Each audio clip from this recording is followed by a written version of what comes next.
This whole unedited thing is, trying to stay unstressed out about it and do not be anxious about anything. And I'm always like, well, is the lighting good? Is this, that? And you know what? It is what it is. You guys know this about me. So welcome back to this bits of encouragement and having just a sweet time together, I hope. Anyway, I was actually praying and asking the Lord what it is. Like, is there a word that I need to be talking about today?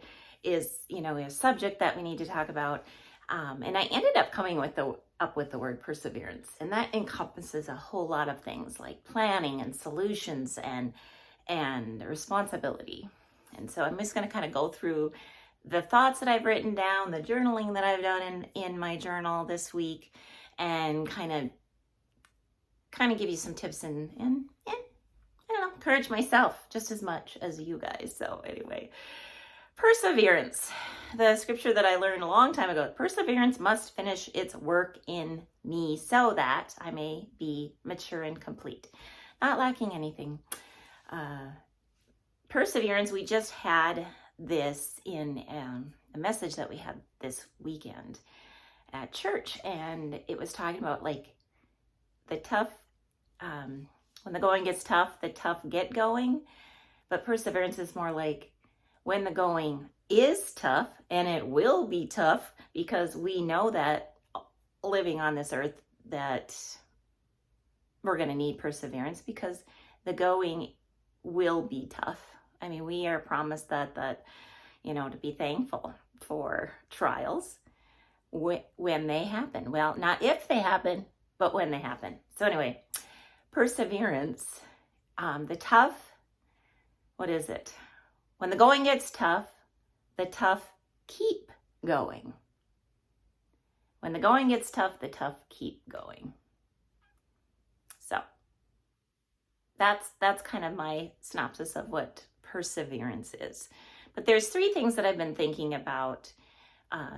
How do we do that? How do we persevere? When I'm talking about helping someone declutter their home, what does that mean? And what I have found to be extremely frustrating through some processes is that we need to have a plan. We need to have a plan, and I like to have a solution. And I think why maybe a lot of us are planners and want to know what the plan is and don't like it when the plan is changed, which I do not like when the plan is changed, is because we are made by a God who is a planner. Well planned. Everything is well planned. He says, "For I know the plans I have for you." There's another scripture, I just Googled it, and actually I used Brave, but a search engine, and we have many plans in our heart, but the counsel of the Lord will stand. His counsel, his plans, his will stand. So he's a planner. You get a cut on your finger, we put a Band-Aid on it to, close it up and facilitate what our body already has a plan for, because it's already been wired in. This is what we do. We rush blood to it. We maybe make inflammation, and there's the clotting. I mean, it's a whole scientific thing that we could look up and say, how do we clot? Well, it's already been planned in your body, that mechanism. You get a virus in your body, there's a plan already. What we talked about last video is there's a plan. God has already made the plan on how the immune system is going to fight the invader. He's going to send inflammation and histamine, so your nose runs to get rid of it, and fevers to kill it, so on. So maybe that's why a lot of us we all should be, we want to know what the plan is. That's just the truth. So like the step 1, step 2, step 3, that's what the plan is. And to set up the plan and know we're going to go, okay, we're going to start in this room. We're going to take everything out of the closets. We're going to sort. We're going to have a pile for donate, throw, and sell. So that's, step 1, step 2, step 3. plans are awesome in that way. But the other part of this perseverance is that we need, it's the responsibility piece. I have notes written here, so I could stay sort of organized in this unedited thing. Okay, responsibility. This is what really hit me from Hebrews. We're studying Hebrews in church, and Hebrews 10:26. Each individual person is responsible. Let me read the scripture. Okay, sorry. Here's the scripture. It's in my journal. For if we go on sinning deliberately, after receiving the knowledge of the truth, there no longer remains a sacrifice. I mean, this is a heavy verse, but I'm just going to focus on the beginning of the verse. For if we go on sinning deliberately, meaning we can make the decision. We are responsible for being deliberate in our actions. We can be deliberate in going that way, the sinning or the wrong direction, and we can be deliberate in going with the plan or the counsel of the one who knows the plan. We can be deliberate in having a plan and sticking to it. I don't maybe feel like this, but we have to be out of the house by this certain date. I have to get rid of this stuff. So each individual person is responsible for their choices. Each individual person, and I cannot make anybody do anything. I can't make anybody. I can encourage. I can set the steps. I can say, this works. You got to stick with the plan.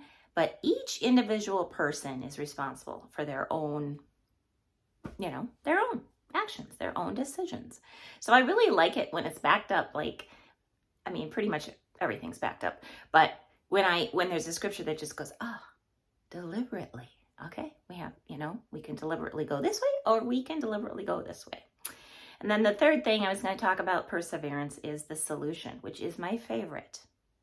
I like to get to the solution. I like to solve the problem. I like to check it off the list. I like to say, step 1 done, check. Step 2 done, check. I like to help people. I get frustrated when the plan is not followed, which sometimes things have to change, but still we got to get back. And for instance, an example, as we're talking about, everybody's stuff in their homes, and their homes being storage boxes and everything. And the other night, Doug, I have to read that because he just said, are we going to take this in our casket? Dig a huge hole in the cemetery and put all of it in there? And then I listed different things like, are we going to put the doilies in there? Are we going to put the china in there? Are we going to put the clothes in there? Are we going to put the decor in there? Or how about that item that Grandma made, whatever it might be, tools.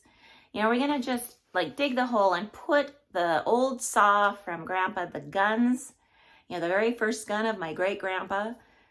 Okay, so we're going to have where we're buried, and then we're going to dig a big hole, and we're going to shove all their stuff in there.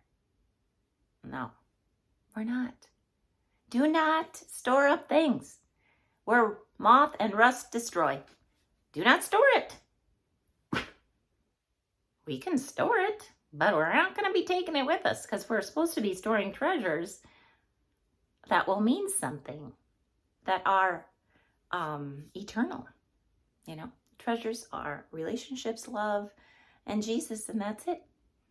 So, we have to have our stuff that we need for daily living, but all the extra things we're so worried about taking care of, everything has to be organized, taken care of, dusted, fixed. Everything we own has to be dealt with. And when we don't deal with it, everything just really piles up. So I thought that was cool because that isn't a solution. It's not a solution. Digging a hole in the cemetery next to your casket. Not a solution. Besides, it costs too much. Imagine that. I wonder what they would charge for a storage unit in the cemetery. Maybe more than $30 a month. Random. Anyway, so that's my thing of some steps and some ideas on how we can persevere is is start making a plan. I am focusing on helping people. I will help work on a plan and focus on getting those steps written down and being very clear. And then you or whoever I'm working with either can follow the plan or not. And it, so you can follow it or not. And that's kind of where it has to be for virtually everything in our life. I mean, you show up to work on time, do your work or not. Then what happens? Well, you might lose your job, whatever it is. There's a plan in place. You can follow it or not. It's up to you. So I hope you, I'm here to help you to persevere. I'm here to help you persevere. And so let's stick to it because solutions are a good thing. We'll talk to you later. Thanks for coming.